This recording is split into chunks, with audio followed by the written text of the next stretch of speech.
ఒక్కసారి రంగనాథ్ గారు సమాధానం ఇవ్వాల్సింది. అయితే రామకృష్ణ గారు, టీజీఐఎస్ అయితే చెప్తుంది ఇందులో ఎటువంటి లేక్స్ కానీ ఏమి కూడా లేవు అంటే అయితే స్పష్టం చేసినట్టుగా చెప్తుంది.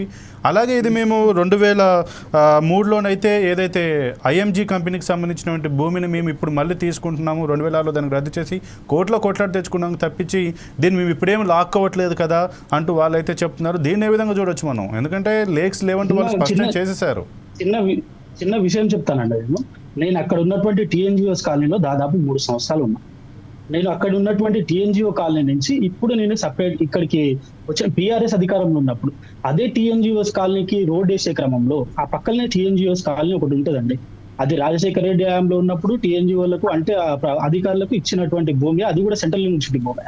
అక్కడి మధ్యలో ఒక రోడ్ వేసుకున్నారండి. మధ్యలో రోడ్ వేసుకున్నప్పుడు కూడా విద్యార్థి సంఘాలు ఇట్లనే ధర్నా చేస్తుంటే వాళ్ళని కూడా కొట్టేసి నైటే రోడ్ వేసిరు.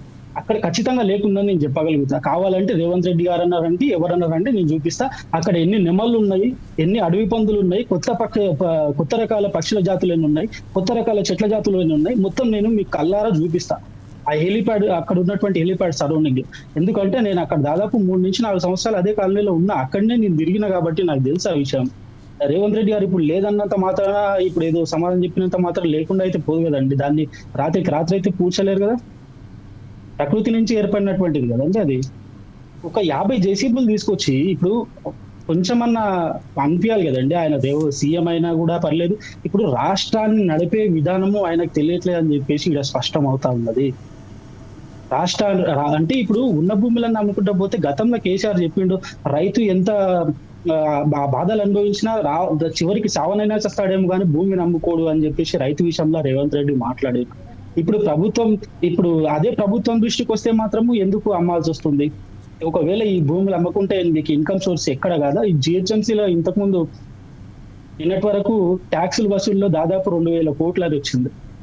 అడ్డమైన హామీలన్నీ ఇచ్చి ఆ హామీలు నెరవేర్చలేక మీరు భూములు అమ్ముకుంటా పోతే భవిష్యత్తు తరాలకు ఎలాంటి సందేశం ఇవ్వాలనుకున్నారు? అయితే రామకృష్ణ గారు ఇప్పుడు మీరు అంటున్నారు రేవంత్ రెడ్డికి పాలన సరిగ్గా తెలియట్లేదు, మీరు హామీలు ఇచ్చి అమలు చేయలేక ఇప్పుడు భూములను అమ్ముతున్నారు అంటూ చెప్తున్నారు. మరి గతంలో కూడా ఎన్నో ప్రభుత్వాలు భూములు అయితే అమ్మాయి. అలాగే ఇప్పుడు మేము అధికారంలోకి వచ్చాక రాష్ట్రంలో దాదాపు 6 లక్షలకు పైగా అప్పులు అయితే చేసి పెట్టిపోయారు. వాటికి ఇంట్రెస్ట్ లేక మేము దాదాపు 30% మేము కేటాయించాల్సి వస్తుంది, అలాగే వడ్డీలు కట్టుకోవాల్సి వస్తుంది. మరి ఇటు మౌలిక అవకాశాలు, మౌలిక సదుపాయాలతో పాటు మేము కూడా ఇటు ఐటీ పరంగా కూడా డెవలప్ చేయడానికి ప్రయత్నిస్తున్నాం.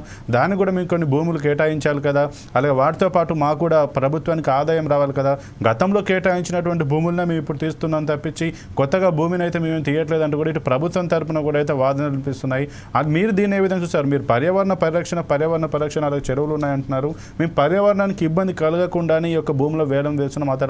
అక్కడ ఎటువంటి ఎకో సిస్టమ్ను కూడా మేము డ్యామేజ్ చేయమంటూ ప్రభుత్వం తరపున చెప్తున్నారు. మరి మీరు దీనిపైన ఏ విధంగా స్పందిస్తారు? ఎందుకంటే మీరు సీఎం రేవంత్కి పాలన తెలియట్లేదు, అడ్డగోలు హామీలు ఇచ్చారు అంటున్నారు. మరి దీన్ని ఏ విధంగా సమర్థిస్తారు? నేను సూటి ఒక ప్రశ్న ఇస్తానండి. గతంలో బీఆర్ఎస్ ప్రభుత్వం కోకాపేటలో ఉన్నటువంటి భూములను అమ్మింది. ఒక 100 కోట్లకు ఒక ఎకరం చొప్పున అమ్మింది. ఓకే, అక్కడ ఉన్నటువంటి భూమి అక్కడ అంటే ఎక్కువ శాతం అడుగులు లేదు అక్కడ ఉన్నటువంటి భూమిలో. అది ఇప్పుడు డెవలప్ అవుతున్న ఏరియా. ఓకే, ఇప్పుడు ఐటీ డెవలపింగ్ అనేది ఖచ్చితంగా కావాలండి, కానీ కంప్యూటర్ల దీనైతే బతకలేం కదా. రానున్న క్రమంలో అక్కడ ఉన్నటువంటి ఇప్పుడైతే హైదరాబాద్ లో పంట పొలాలు లేవు. ఇంకొక విషయం రేవంత్ రెడ్డి అంటున్నారు అంటే ఈ చుట్టుపక్కల ఉన్నటువంటి ఏవి నాశనం చేయకుండా ఎట్లా కడతారండి? ఇప్పుడు అమెజాన్ ఉంది, ఇప్పుడు అక్కడ విప్రో ఉంది, ఇప్పుడు అవన్నీ విప్రోలో ఏంటంటే పార్కింగ్ దగ్గర ఎక్కడైనా చెట్లు అట్లే ఉంటున్నాయా? చెట్లు కొట్టేయండి, లేకపోతే లేకులు పూర్తి చేయండి, పూడ్చండి, ఎట్లా బిల్డింగ్ కడతారు? ఎట్లా ఇన్ఫ్రాస్ట్రక్చర్ డెవలప్ అవుతుంది? ఎట్లా ఐటీ కంపెనీలు పెట్టడానికి ఉంటుంది? ఇవో చెప్పేటోళ్ళు ఇదే ఏమంటారు, వినేటోళ్ళు ఇదైతే చెప్పేటోళ్ళు ఇది సామెత ఉన్నట్టు మీరు ఇది ఇష్టం వచ్చినట్టు చెప్పుకుంటా పోతే నిజంగా అండి ఎవరికి కావాలండి ఉచిత పథకాలు? ఉచిత పథకాలతోనే మొత్తం నాశనం అయిపోతుందని చెప్పేసి సుప్రీంకోర్టు హెచ్చరిస్తుంటే ఇప్పుడు ఉచిత పథకాలు పెట్టి ఉన్న పర్యావరణాన్ని దెబ్బతీస్తున్నారు. ఇటీవల ఉత్తరప్రదేశ్ లో ఉన్నటువంటి ఒక వ్యక్తికి సుప్రీంకోర్టు ఒక సూచన ఇచ్చింది.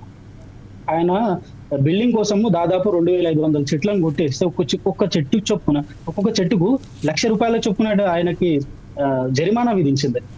ఒక్క చెట్టు ఒక మనిషితో సమానం, మీరు చనిపోతే మీరు ఒక వ్యక్తి చనిపోయినంత సమానం అని చెప్పి సుప్రీంకోర్టు చెప్పింది. మీరు ఎట్లా తీసేస్తారండి వాటిని? కొంచెమన్నా ఇప్పుడు వాస్తవం చెప్పాలంటే పాలన విధానం నిజంగానే ఆయనకు తెలియట్లేదు. అడ్డమైన హామీలు ఇస్తున్నారు. ఆ హామీల్లో సగం కూడా ఇప్పటి వరకు నెరవేర్చట్లేదు. దానికి పోయి ఇప్పుడు విద్యా వ్యవస్థను ఎలాగో మీరు బలోపేతం చేయలేకపోతున్నారు. మీరే విద్యాశాఖ మంత్రి, మీ దగ్గరనే ఉంది. దాన్ని ఎట్లాగో బలోపేతం చేయలేకపోతున్నారు. ఉన్నదాన్నన్నా ఇది చేయకుంటే మంచిది. ఇంకొకటి ఇంతకు ముందు ఆయన మాట్లాడుతూ సెంట్రల్ యూనివర్సిటీ సెంట్రల్ గవర్నమెంట్ కి సంబంధం ఉంటుంది. సెంట్రల్ గవర్నమెంట్ కి సంబంధం అయితే సెంట్రల్ గవర్నమెంట్ ఏం భూమి అమ్మని ఎప్పుడైనా ప్రకటన ఇచ్చిందా? లేదంటే సెంట్రల్ గవర్నమెంట్ డబ్బులు ఇస్తున్నారా ఈ భూమి మీద డబ్బులు? Okay, right. రామకృష్ణ గారు మీ దగ్గర మళ్ళీ వస్తాను. శ్రీచరణ్ గారు, ఇప్పుడు ఈ హెచ్సియు రగడ పైన మీరు ఏ విధంగా స్పందిస్తారు? నమస్కారం అండి.